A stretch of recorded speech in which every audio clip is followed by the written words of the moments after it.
I'll always remember the summer of 1927. I was 10, and we lived in a tiny apartment above Berman's Bakery in the Bronx. We didn't have much money, but we were a very close family, and it was a happy time.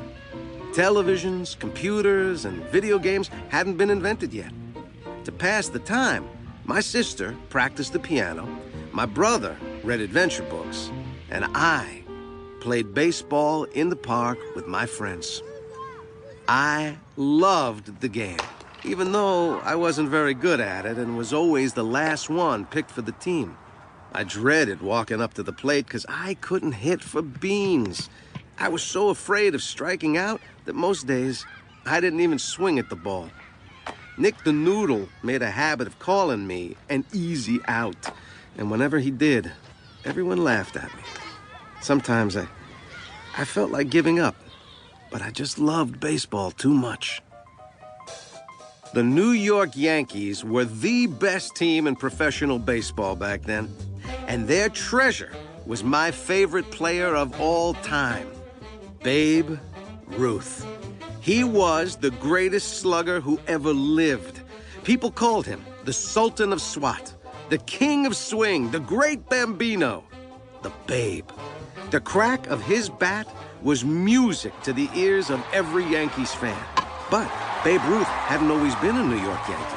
Back when he was the hero of the 1916 and 1918 World Series, he played for the Boston Red Sox, the one team every Yankees fan hates to lose to.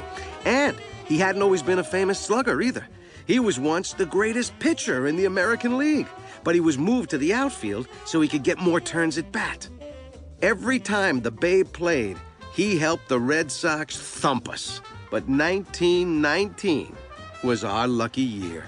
The Red Sox owner got himself into a real pickle. He needed money, and lots of it. So he sold the Babe to us. That was the best trade in the history of baseball. Pops loved the Yankees as much as I did. We would listen to the games on the radio together, thrilling to the whoosh of every pitch, the crack of every bat, and the thump of every foot on the bases as the runners sprinted for home. Pops kept promising to take me to a real game, but I knew he didn't have the money for that. The one thing I did have was a Babe Ruth baseball card. I won it flipping cards with Timmy Lane. I carried the great Bambino's card with me everywhere, never letting it out of my sight.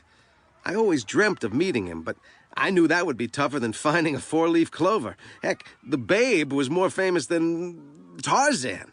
He was every kid's hero.